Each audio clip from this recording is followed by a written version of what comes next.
Start பண்ணுவோம்பா.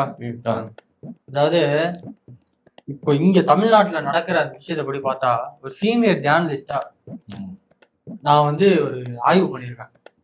தமிழ்நாட்டுல பெண்களுக்கு பாதுகாப்பு இல்லை. தமிழ்நாட்டுல பெண்களுக்கு பாதுகாப்பு இல்லைன்னா அதுக்கு என்ன பண்ணணும்? பெண்களுக்கான பாதுகாப்பு கொடுக்கணும். அது யாரு கொடுக்கணும்? அரசாங்கம் தான் கொடுக்கணும். அரசாங்கம் கொடுக்கணும். அந்த அரசாங்கம் அதை பண்ணுதா? இல்லையே, கிடையாது. ஆனா ஒரு பையன், எனக்கு தெரிஞ்ச பையன், உங்க கணவன் மனைவியோட நல்லா வாழ்றாங்க, 2 குழந்தை. சரி சரி சரி. அந்த பொண்ணை வீட்டுக்குள்ள அடைச்சு வச்சுங்க. அந்த பொண்ணு அதோட வீட்டுக்கு அனுப்பாம டார்ச்சர் பண்ணி அடிச்சு துன்புறுத்தி காசை கையில கொடுக்காம அவங்க வீட்டை தொடர்பு கொள்ள முடியாம வீட்டுக்குள்ளேயே இருக்க அடைச்சு வச்சிருக்காங்க. இவ்வளவு கொடூரமான இல்லங்க, இது இவ்வளவு கொடூரமான ஒருத்தர் இந்த தமிழ்நாட்டுக்குள்ள இருக்கான்னா சட்டம் ஒழுங்கு என்னங்க செய்யுது? அதாவது இந்த மாதிரி கேவலமா இருக்கிறவங்க சட்டம் ஒழுங்கு என்ன செய்யுது? எப்படி அந்த பொண்ணுக்கு அந்த பாதுகாப்பு யாரு கொடுப்பா? சொல்லுங்க. அதுதான் என்ன சொல்றேன்னா, அதுக்குதான் நம்ம கட்சி வரணும்ன்ற. ஆமா, நம்ம கட்சி வந்துச்சுன்னா பெரியாரோட சிந்தனைகளை அந்த பையன் கிட்ட கொண்டு போய் சேர்க்கணும். எந்த பையன் கிட்ட? அந்த பையன் கிட்ட. அந்த வீட்டுக்குள்ள முடக்கி வச்சிருக்காங்கல்ல, அவன் பையன் கிட்ட பெரியாரோட சிந்தனைகளை கொண்டு போய் சேர்க்கணும். சேர்த்து வீட்டுக்குள்ள பெண்களை கூட்டி வைக்காதப்பா. போட்டோலாம் இருக்குங்க உங்க வீட்டுல. பெரியார் போட்டோ இருக்கு, அம்பேத்கர் போட்டோ, சிலையே இருக்குங்க. அப்படியா? சிலையே இருக்கு. அம்பேத்கர் பிறந்தநாள் நினைவு நாளுக்கு மாலை போட்டுருவான் அந்த பையன். சரி. பெரியார் பிறந்தநாள் நினைவு நாளுக்கு மாலையை போட்டுருவான். அஞ்சலி அம்மாளுக்கு போட்டுருவான்.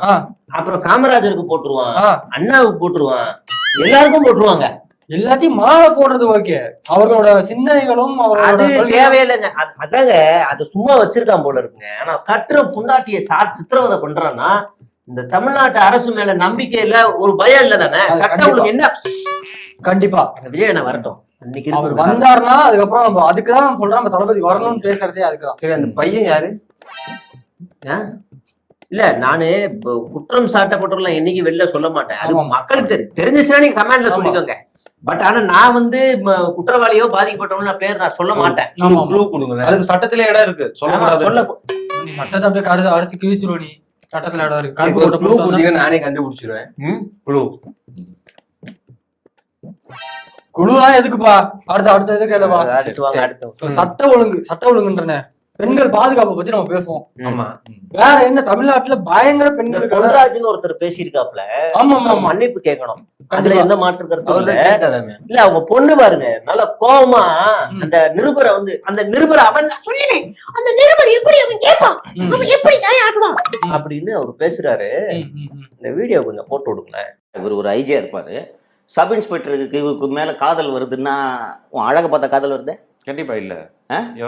போற இடத்துல எல்லாம் woman constable, woman sub inspector, woman டிஎஸ்பியாவும் லவ் பண்றாங்க, சபார்டினேட்ஸா லவ் பண்றாங்க. என்ன அழகை பார்த்தா? இவன் கூட அட்ஜஸ்ட் பண்ணிட்டு இருந்தானா நல்ல போஸ்டிங் கிடைக்கின்றது தானே. உன் வீட்டுல வேலை செஞ்ச டிரான்ஸ்ஜெண்டர் உன் பேரை என் நெஞ்சில பச்சை குத்துது. இன்னும் அவ்வளவு பெரிய போலீஸ் அதிகாரி நீ இவனே ஒரு பொறுக்கி. இவ்வளவு கேவலமா பேசுறாங்க. அந்த ஆளும் வந்து இன்டர்வியூ எடுக்கிறவங்க கொஞ்சம் கூட வந்து ஒரு அவனுக்குன்னு ஒரு டீசன்சி இல்லையா? நான் அவன் தான் நான் சொல்லுவேன். பிகாஸ் இவ்வளவு கேவலமா தரம் குறைவா வந்து பெண்களை வந்து எதுவும் இந்த ஜெனரேஷன்ல பேசிக்கிட்டு and they're telecasting that also. ACS அப்படிங்கிறாரு, நீங்க தானா? இல்ல, சவுக்கு பேசும்போது பெண் காவலர்ல பேசுறாப்புல பக்கத்துல பாக்குறதுக்கு உங்களை மாதிரியே ஒரு ஆள் இருக்காரு. நீங்க இல்லையா?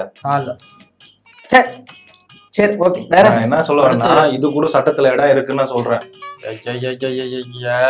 இவங்க காவேக்காவில இறங்குறதே பெரிய விஷயம். வேற அடுத்து பேசுங்க. அடுத்து ஒரு கட்சிக்காரன்பா, அவங்க கட்சியில ஒரு பெண் நிர்வாகி ஒருத்தவங்க இருக்காங்க. சரி சரி, உங்களுக்கு பதவி வேணும் கூட வாங்கன்னு சொல்லிட்டு இந்த வீட்டுக்கே போயிட்டான். அப்படியா? அது கட்சியோட திட்டத்தை சொல்றதுக்காக கூப்பிட்டு பெட்ரூம்ல பேசியிருப்பான்பா. இதுல என்ன தப்பு இருக்கு? பொண்டாட்டி பெட்ரூம்ல போய் சொந்த வீட்லயே ஓட்டு கேட்க முடியும். பாருங்க, இதுல இந்த வேலையை அதிமுக, திமுக, பாஜக பண்ணிருந்துச்சுன்னா உடனடியா அவனை தூக்குல போடணும். ஆமா ஆமா, கண்டிப்பா. நம்ம கட்சியார பண்ணிருந்தாங்கன்னா அவன் உண்மையிலேயே பெரியார் சிந்தனை அந்த வீட்டுக்குள்ள பேசியிருப்பான். நம்ம கட்சியால இருந்திருந்தா அப்படி தப்பான நோக்கம் இருந்திருக்காரு. எனக்கு தெரிஞ்சு நீலாம் மூத்த ஜேர்னலிஸ்ட் தானே, எதையா பேசி சொல்ல. அதுதான் நம்ம கட்சிக்காரன் அந்த மாதிரி பண்ணிருக்க மாட்டான். ஏன்னா தலைவன் எவ்வளியோ அவ்வளியே தொண்டன். இல்ல, அந்த டைலாக் வேணாம், அது மோசமா இருக்குது. அது வேணாம். தலைவன் வேற ஏதாவது பேசி. இது சட்டத்துல இடம் இல்ல. சரி, சீனியர் ஜேர்னலிஸ்டா என்ன சொல்றேன்னா என்கிட்ட அடுத்த இந்த பாயிண்ட் இல்ல, அதாவது பேசுனீங்கன்னா அதை வச்சு அப்ப இருந்தா மட்டும் அறுத்துவீங்க. அதாவது அந்த பையன், அந்த ஆளு மாவட்ட செயலாளர் ஆகிய அந்த செந்தில்நாதன் அவர்கள் அந்த நாள் அவர் என்ன செஞ்சிருக்காருன்னா, நாமக்கல்லை நார்வே மாதிரி ஆக்கலாம் அப்படின்னு ஒரு திட்டம், பெட்ரூம்ல ஒரு மேப் போட்டு விவசாயத்துல இவ்வளவு ஏத்துறோம் நாமக்கல்ல மட்டும், அந்த பெட்ரூம்ல உட்காந்துக்கிட்டு. ஆமா ஆமா அவன் பேசிட்டு இருந்தாரு. அப்புறம் அந்த நாமக்கல்லில் ஒரு சுற்றி பகுதிகளில் கடலை உருவாக்குறோம், நாமக்கல்ல கடல் உருவாக்குறோம், அது அந்த காவேரி ஒட்டி வர அந்த நதியை வந்து பவானி வருது இல்லையா, அதை நம்ம சேர்த்து கடலாக்குவோம் அப்படின்னு ஒரு திட்டம் தீட்டிட்டு இருந்தாரு. அதை எவனோ தப்பா புரிஞ்சுக்கிட்டு இந்த ஆளும் கட்சி தப்பா பேசி அவர் நினைச்சிருந்தா அன்னைக்கு என்ன நடந்துச்சுன்னு சொல்லியிருக்க முடியும்.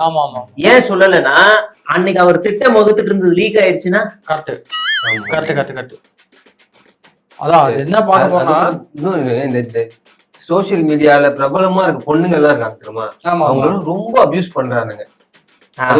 ஒரு குறிப்பிட்ட கட்சிக்கு எதிராக பேசினாலே போதும், அந்த பெண்கள் குடும்பத்துல இருந்து பரம்பரை கிழிக்கிறாங்கப்பா. இதெல்லாம் சட்ட ஒழுங்குல எவ்வளவு கேளு. அதுதான் இப்போ நம்ம ஒரு மனுஷனை பத்தி விமர்சனம் பண்றோம் அப்படின்னா எதை பத்தி வேணாலும் விமர்சனம் பண்ணலாம். விமர்சனம்ங்கிறது எல்லாருக்கும் வந்து ஒரு இது இருக்கு. ஆனா தனிப்பட்ட வாழ்க்கையை பத்தி விமர்சனம் பண்றதுக்கு யாருக்கும் உரிமை கிடையாது. அப்படின்னும் போது இது இருக்குப்பா, சட்டத்துல இருக்குப்பா, இருக்குல்ல, இருக்கு. என்ன சட்டம் கேளுங்களேன், என்ன நம்பர் கேளுங்களேன், என்ன ஆர்டிகல் கேளுங்களேன். கிபி 300 கிபின்னு ஒரு சட்டம், என்ன சட்டம் இது கிபி? அதான் என்ன கேளுங்களேன். என் வண்டிய காசை கொடுத்து சுப்ரீம் கோர்ட் வரைக்கும் போயிட்டு இங்க வந்து உயிரை வாங்குது கட்சிக்குள்ள. நானும் வந்துட்டேன். சேட் ஜிபிடில போட்டாலே வருங்க, இந்த சட்டத்துக்கு என்ன சட்டம், ஆர்டிகல் சொல்லு, செஷன் சொல்லு, தண்டனை என்ன சொல்லு, அப்படி வந்துடும். இது மாதிரி ஏற்கனவே தமிழ்நாட்டுல இந்தியா முழுக்க ஏதாவது வழக்கு சந்திச்சிருக்கானா வந்துடும். இந்த ஆளை சும்மா ஒரு ஒருத்தர் இல்லாத ஆளத்துக்கு கட்சிக்குள்ள போட்டுற மாதிரி. எனக்கு ஒரு டவுட்னு, உங்களையும் சௌக்கியம் புடிச்சு போட்டாங்கல்ல, என்ன ஆர்டிகல்ல புடிச்சு போட்டாங்க? அதெல்லாம் இங்க பேசணுமா? என்ன பேச வந்திருக்கானா பத்தி பேசிட்டு இருக்கோம், அதையும் பேசணும்ல. அவரே அந்த ஆர்டிகல்ல தப்பிக்குதான் இந்த கட்சிக்குள்ள வந்திருக்காரு. நீ வேற ஏயா பழசெல்லாம் ஞாபகப்படுத்தி பேச வேண்டிய விஷயத்த பேசுவோம். தனிப்பட்ட வாழ்க்கையை பத்தி நம்ம வந்து பேசக்கூடாது. தனிப்பட்ட வாழ்க்கையை பத்தி யாரு பேசினாலும் அவன் மிகப்பெரிய குற்றவாளி. அந்த மாதிரி நம்ம கட்சியில யாரும் இப்படி ஒரு ஆளு பேசினான்னா அவனை எதால அடிப்பீங்க? கையில கிடைக்கிறத வச்சு அடிச்சிட வேண்டியதான். சவுக்க பார்ட்னராச்சே, பக்கத்துல உட்கார வச்சு வீடியோ போடுறியா, சோத்த திங்கிறியா வேற ஏதாவது திங்கிறியா அப்படி கேட்பாங்கல்ல கமெண்ட்ல, அதெல்லாம் படிப்பீங்களா? இந்த பொழப்புக்கு நான் குடிக்கலாமே முடக்குன்னு வாங்கல, குடிக்கிறீங்களா? இது அந்த கமெண்ட்ஸை பாக்குறீங்களா? சீனியர் ஜேர்னலிஸ்ட் சொல்லிக்க, நீங்க இந்த மாதிரி எதுவும் அசிங்கப்படுத்தாம இருந்தீங்கன்னா அது நல்லா இருக்கும். நீ இந்த கட்சிக்குள்ள வந்துட்டேனா, வந்த புதுசுல இந்த மாதிரி புதுசா கார் பைக் வாங்கினா என்ன செய்வோம்? அப்படி தொட்டு தடவி அப்படி பாப்போம், பளபளன்னு வச்சிருப்பான். ஒரு 2 நாள் 3 நாள் போச்சுன்னா அப்படி அடிச்சிருவோம் நாங்க. அவ்வளவுதாங்க, அவ்வளவுதான் டீசன்ட் மரியாதை. நீ வேற ஏதாவது கட்சிக்கு போனா கூட உன்னை அழகு பாப்பாங்க. பாஜகவுல கூட அழகு பாக்குறாங்க. 1 வருஷம் கழிச்சா கழுத்து இருக்கிறாங்களா, 1 வருஷம் கழிச்சா சரத்துக்குமாரே கழுத்து இருக்காங்க. ஆனா நம்ம கட்சி அப்படி இல்லப்பா, வந்து 2வது 3வது நாள் உனக்கு அவ்வளவுதான் மார்க்கெட் தூக்கி எரிஞ்சிருவோம். வெளியில டிபேட்ல போய் உட்காந்தாதான் எச்சக்காரி மூஞ்சில கூப்பிடுறாங்கன்ட்டு என் சேனல்ல இங்க மட்டும் பேசிக்கிட்டு இருக்காங்க. இங்கேயும் நீங்க இந்த மாதிரி பண்ணீங்கன்னா இந்த ஊரை விட்டுதான் போறதாரம் ஒரு வழி தெரியல. எனக்கு நல்ல முடிவு எடுத்தாங்க வாழ்க்கையில, நீங்க நல்ல முடிவு எடுத்திருக்கீங்க. ஃபர்ஸ்ட் அதை பண்ணுங்க. இது கூட இருக்குப்பா, அதுல அப்படிலாம் போக முடியாதுங்க. இவருக்கு ஏகப்பட்ட வழக்கு இருக்கு, தினமும் கையெழுத்து போட்டு இருக்காப்புல, அதெல்லாம் போக முடியாது. சும்மா சீனை போட்டு இருக்காங்க, நீங்கள நம்பிட்டு இருக்காதீங்க, சும்மா இருங்க. அதெல்லாம் வேற ஏதாவது பேசுங்க. அதாவது ஒரு பையன் பாருங்க, அவன் ஒரு பெண்ணை சித்திரவதை பண்ணி பாலியல் வன்கொடுமை பண்ணத எவ்வளவு ஜாலியா ரசிச்சு ருசிச்சு இன்னொருத்தன்ட்ட ஷேர் பண்றான்னு அந்த ஆடியோ கேளுங்க. ஆனா அத பேச காமிச்சு வீடியோ போட சொல்லி அதுக்கு வந்து பேக்கப் கோயம்புத்தூர்ல மாவட்டத்துக்கு எல்லாம் பேசி விட்டு எல்லா வேலையும் நான் பண்ணி கொடுத்து சண்டை போடுது. பாத்தியா ஐடியா பேக் பண்ற, கொலாபும் ரிமூவ் பண்ணிட்டேன். கொலாபு நான் ரிமூவ் பண்ணல அப்படின்ற நம்பவே இல்லை. அப்புறம் அப்படியே அதுக்கு என்னவா ஆயிடுச்சு போடுது, சரின்னு சொல்லி விட்டுட்டேன். அப்படியே அவ்வளவுதான், சரி ஓகே, இது வாழ்ந்த வரைக்கும் லாபம். எல்லா போட்டோ வருது. ஃபாலோவர்ஸ் ஏற்றணுன்றதுக்காக தான் உள்ள வந்தது. நம்ம கிட்ட பேச ஆரம்பிச்சுது. அதுக்கப்புறமாட்டுக்கு வந்து நம்மளும் உதவி பண்ணோம். இது திறந்து நம்ம முடிஞ்சது சீல் போயிடுச்சு. அவ்வளவுதான்.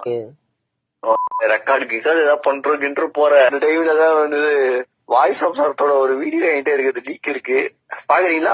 பார்ட் 2ல காட்டுறோம் அப்படின்னு போட்டு கூட ஒரு போட்டோ எடுக்கணும் ப்ரோ. என் ஃப்ரெண்ட்ஸ் எல்லாம் காட்டணும். போனே அலோடு கிடையாது உள்ள யாருமே. நீ போன்ல வெளியவே கொடுத்துட்டு தான் வரணும்.